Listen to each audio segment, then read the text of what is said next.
guru kepada anak, ya, kepala sekolah kepada sesama guru, atasan kepada bawahan, atau ayah kepada anak, ibu kepada anak, dan seterusnya. Perintah itu tentu ada metodologinya.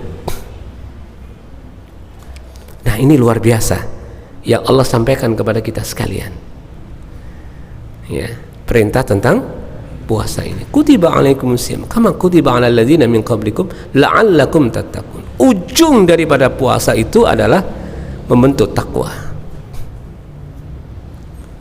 Nah, inilah Bapak Ibu sekalian, takwa inilah yang kalau kemudian kita lihat dalam Al-Quran, betapa memiliki keutamaan yang paling tinggi, posisi yang paling tinggi, derajat yang paling tinggi di sisi Allah SWT adalah muttaqin, orang-orang bertakwa. Tidak ada gelar yang paling tinggi kecuali muttaqin. Coba perhatikan, innallaha yuhibbul muttaqin, sesungguhnya Allah mencintai orang-orang bertakwa. Innallaha ma'al muttaqin, sesungguhnya Allah akan bersama orang-orang bertakwa. Wal aqibatu lil muttaqin, kemenangan itu adalah diberikan kepada orang-orang bertakwa. Dan banyak lagi. Artinya apa Bapak Ibu sekalian? Takwa itu memiliki derajat yang paling tinggi di sisi Allah Subhanahu wa taala. Tidak ada derajat yang paling tinggi kecuali takwa. Masya Allah. Dan itulah yang kita ingin raih bersama. Jemaah sekalian rahimakumullah, betapa kita merindukan ketakwaan ini. Apakah selama ini kita nggak punya takwa? Hanya Ramadan saja? Ya enggak dong, ya. Karena keseluruhan kegiatan-kegiatan kita ini dalam rangka menuju takwa tadi. Hanya ya, takwanya kan takwa level 1, kira-kira kalau Mi itu ada Mi level 1, level 2 gitu kan ya. Yang kita inginkan adalah takwa yang paling tinggi di sisi Allah SWT. Jemaah sekalian rahimakumullah, pertanyaannya adalah bagaimana kita menuju takwa itu sekarang? Bagaimana kita menuju tangga menuju takwa itu seperti apa? Inilah yang kita inginkan bersama pagi hari ini, kita merenungkan bagaimana Ramadan itu sebagai bulan perubahan.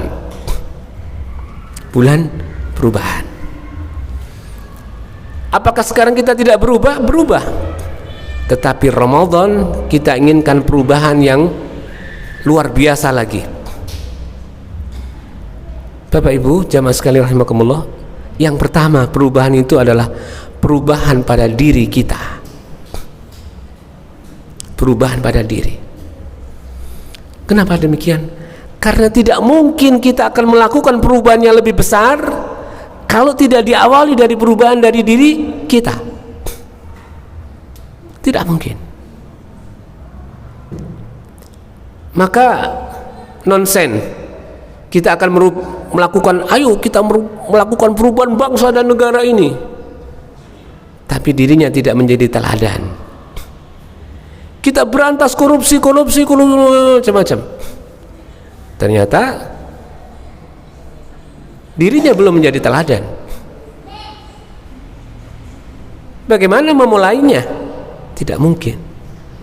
Karena itu memulai harus dari diri sendiri, melakukan perubahan pada pribadi kita. Bapak Ibu sekalian rahimakumullah, nanti kalau kita perhatikan betapa perubahan yang dari diri sendiri ini, kelihatan ya karena sudah panas ini ya. Perubahan itu adalah dari sunnatullah. Ramadan itu akan memiliki sebuah kekuatan untuk melakukan perubahan. Coba betapa tidak sekarang. Ramadan itu memiliki sebuah kekuatan untuk melakukan perubahan. Hah? Kekuatan perubahan. Kenapa demikian? Karena Ramadan itu memiliki kekuatan.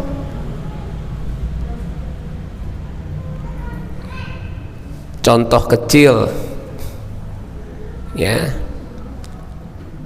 saya yakin kalau masjid ini biasanya sholat jamaahnya berapa soft ini biasanya Ustaz? 1, 2. Ramadan sudah pernah dipakai? Ramadan yang lalu berapa soft? Oh, perubahannya masih 3, 4 ya, 2 kali lipat lah, tapi kan berubah. Maka mudah-mudahan tahun ini menjadi 5 atau cukup nggak kalau 5, 6 soft itu? Cukup ya, artinya penuh. Coba lihat masjid musola akan lebih penuh daripada biasanya. Apakah ada undangan dari takmir? Hadirilah nanti sholat berjamaah, hadirilah nanti sholat taraweh. Pernah ada undangan? Enggak. Siapa yang mengundang? Ramadan yang mengundang. Tidak ada undangan. Ramadan yang menggerakkan. Itulah kekuatan Ramadan. Maka Bapak Ibu sekalian rahimakumullah, jamaah sekalian, ini kesempatan emas buat kita melakukan perubahan itu. Perubahan kepada kita untuk membiasakan sholat berjamaah di masjid, ya. Perubahan yang kita lakukan itu.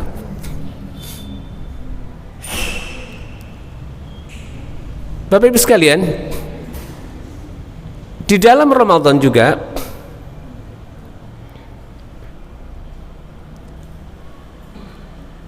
pertama pribadi ya. Nah, kita juga oleh Allah Subhanahu wa taala diajarkan untuk melakukan mentajdid, memperbaharui keikhlasan itu. Bab keikhlasan ini menjadi istimewa. Kenapa? Karena puasa itu adalah ibadah ujian keikhlasan yang luar biasa.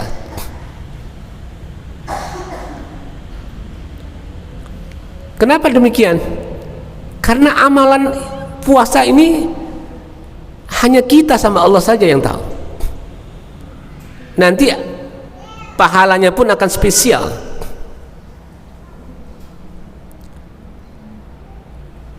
Saya merenungkan begini Bapak Ibu sekalian, jamaah sekalian.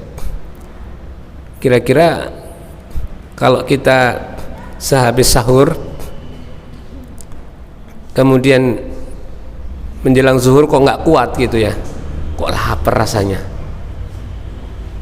kira-kira kemudian kita mampir ke warung, nggak ada yang tahu, nggak ada yang kita kenal, dan kemudian istri kita nggak tahu, anak kita nggak tahu, kita pura-pura puasa, kira-kira seperti apa? Bisa kan? Bisa. Atau anak-anak ya yang agak ini ya, makan sambil sembunyi, bisa. Karena memang ibadah ini tidak terlihat.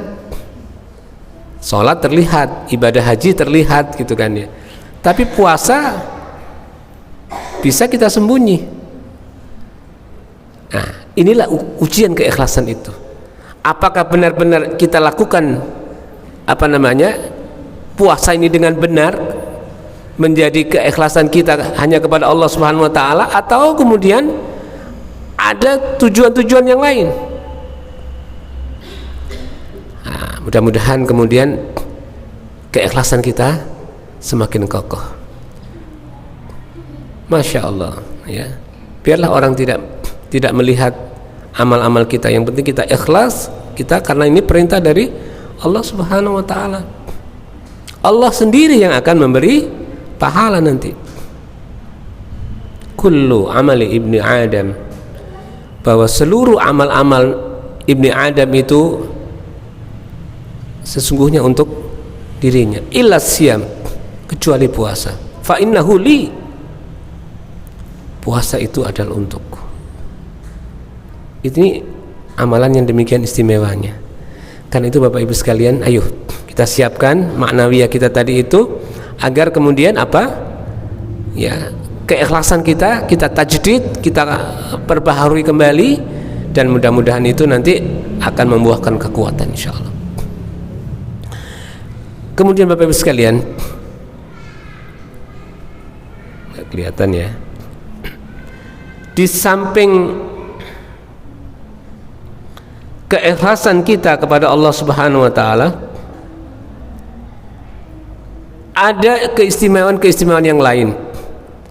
Perubahan tidak saja untuk diri kita, tapi perubahan buat keluarga. Nah, ini penting. Momentum Ramadan adalah merubah keluarga kita. Bapak Ibu sekalian, saya kebetulan dinas di pengadilan agama. Ya.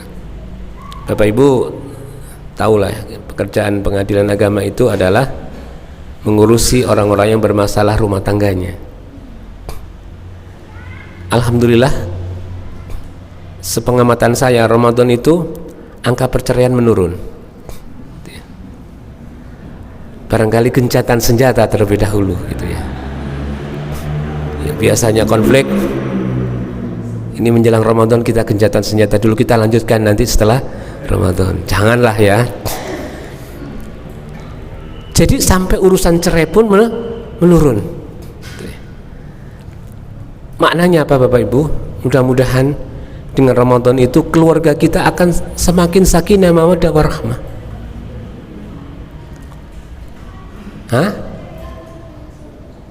Akan semakin sakinah mawaddah warahmah.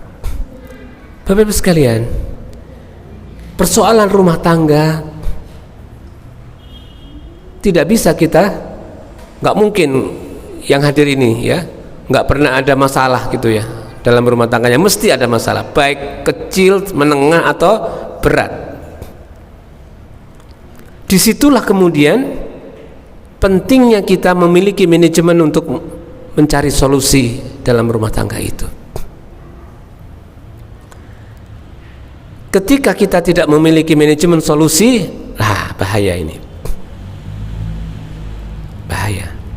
Nah, jadi ini yang penting ya, bagaimana nanti manajemen solusi ketika kita menghadapi sebuah masalah. Dan buat ibu-ibu, 2/3 orang yang bercerai ke kantor pengadilan agama itu adalah diajukan oleh ibu-ibu. 70% itu cerai gugat. Bukan hanya di Probolinggo, se-Jawa Timur, bahkan angka nasional. Ada apa ini ibu-ibu ini? Ya. 70%. Dan penyebab yang paling tinggi adalah terjadinya perselisihan yang terus-menerus. Perselisihan yang istiqomah. Perselisihan kok istiqomah? Jadi maksudnya begini, ada masalah dibiarkan, akhirnya apa?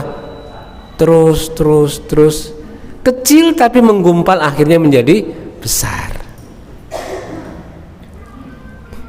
Itu biasanya diawali dengan komunikasi yang tidak harmonis. Ada masalah tidak diungkapkan, tidak ada masalah tidak diungkapkan, terus bertambah dan akhirnya meledak. Nah, itu paling banyak ya. Nah, inilah di bulan Ramadan ini kita ingin bagaimana agar komunikasi menjadi harmonis. Paling tidak saat sahur kita makan bersama, saat berbuka kita makan bersama dengan keluarga. Jam kantor yang biasanya agak menjelang maghrib, rata-rata kan disesuaikan sehingga kita bisa berbuka di rumah dengan keluarga. Nah, inilah kesempatan Bapak Ibu sekalian, kita bersama dengan keluarga kita. Saatnya berubah, momentum berubah, perubahan keluarga ini. Kita ingin kita bersama berharap akan semakin harmonis. Ya, insyaallah, mudah-mudahan semua. Ya.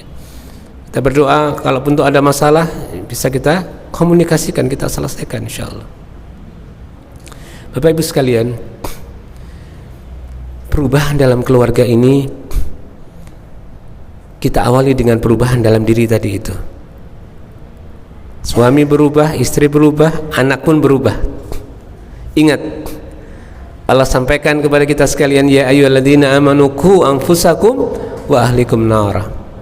Allah tidak memakai summa, tetapi memakai wa. Bersamaan. Pada saat yang sama ketika kita menjaga diri kita ini, maka pada saat yang sama kita menjaga keluarga kita. Jangan sampai naudzubillah kita sibuk menjaga diri kita tapi melupakan keluarga, melupakan istri, melupakan suami, melupakan anak. Naudzubillah. Bapak Ibu sekalian rahimakumullah, ini harus kita awali dengan niat yang kuat oleh kita semuanya, komitmen dari kita semuanya. Kenapa demikian Bapak Ibu sekalian? Karena semuanya diawali dari ini. Ketika kita tidak punya komitmen, tidak punya niat yang kuat, ya kita tentu tidak akan bisa melangkah. Ya, komitmen yang kuat dari kita semuanya. Yang ketiga, setelah perubahan diri, perubahan keluarga, perubahan masyarakat. Bapak Ibu sekalian, perubahan masyarakat ini sangat-sangat penting buat kita. Kenapa? Kita akan sulit melakukan perubahan keluarga ya ketika masyarakat kita tidak berubah juga. Kita sudah mendidik baik-baik anak-anak kita, giliran bergaul dengan tetangga dapat kosakata jelek. Pulang-pulang sudah kalimat-kalimat yang jelek diucapkan, naudzubillah. Nah, kenapa? Karena kita bertetangga dengan orang-orang yang belum melakukan perubahan. Karena itu, ayo ya, kita rubah juga masyarakat ini, diawali dengan tetangga, orang-orang terdekat kita. Sebab apa? Mereka akan bersama kita. Nah, alangkah indahnya Bapak Ibu, nanti pengajian Ahad pagi lagi, ayo ajak tetangga-tetangga kita, ajak handai tolan orang-orang terdekat kita, supaya apa? Ikut bersama-sama baik, insya Allah. Jangan sampai kita sudah menyekolahkan anak kita ke sekolah Islam yang baik, gitu kan, mendidik di rumah juga repot, bergaul dengan orang-orang yang salah, akhirnya pulang jadi salah pergaulan. Naudzubillah. Bapak Ibu sekalian, saya melihat mungkin Bapak Ibu beberapa waktu yang lalu ini juga viral ya. Tapi viralnya ini sebenarnya bukan hanya di Ponorogo. Angka dispensasi kawin di Ponorogo saat itu ramai gitu kan. Padahal yang lebih tinggi dari Ponorogo itu banyak. Jadi dispensasi kawin itu adalah ada anak-anak usia di bawah 19 tahun dengan perubahan Undang-Undang 1 tahun 74 tentang perkawinan. Itu kan usia perkawinan kan sekarang minimal 19 tahun. Kalau di bawah 19 tahun itu harus mengajukan yang namanya dispensasi kawin ke pengadilan agama. Sebenarnya ranking satunya bukan Ponorogo, tapi Kabupaten Malang. Saya lupa kota Probolinggo ranking berapa, tapi insya Allah di ranking agak bawah lah ya. Yang menarik bukan dispensasi kawinnya. Dispensasi kawin itu kan ya, mohon maaf ya, biasanya kan di daerah, saya heran, di daerah Madura justru yang kecil angkanya. Padahal kan biasanya kan daerah Madura yang nikah muda itu banyak di daerah sana. Malah enggak. Ustadz punya ustadz ternyata kalau di sini Ustadz bukan dispensasi kawin, karena usianya sudah kita rubah sendiri, ngerti maksudnya ya. Jadi nggak perlu dispensasi kawin ya, karena usianya sudah kita sulap gitu ya. Nah, Bapak Ibu sekalian, menariknya itu adalah anak-anak muda yang mengajukan dispensasi kawin itu mayoritas hamil duluan. Hamil duluan. Ini masalahnya. Kalau anak-anak usia 18 tahun, 17 tahun yang menikah, itu kan berarti usia anak SMA, betul? 17 tahun itu kan usia anak kelas 2 ya. Betul ya, kelas 1 naik kelas 2 itu kan 17 tahun kira-kira. 18 tahun itu anak kelas 3. Berarti kalau kemudian mereka mengajukan dispensasi kawin yang rata-rata hamil duluan, berarti mereka adalah anak-anak SMA yang terjadi kecelakaan terlebih dahulu. Ini masalahnya. Saya, Bapak Ibu, awal memang setengah percaya tidak gitu ya. Coba Bapak Ibu lihat di Google sembarang gitu ya, angka hamil anak-anak remaja kita berapa persen coba? Berbagai penelitian pernah diteliti oleh BKKBN, itu angkanya sangat mencengangkan, di atas 50%. Saya apa iya? Kalau angka 50% itu kan separuh berarti. Ya. Ini kan sudah darurat.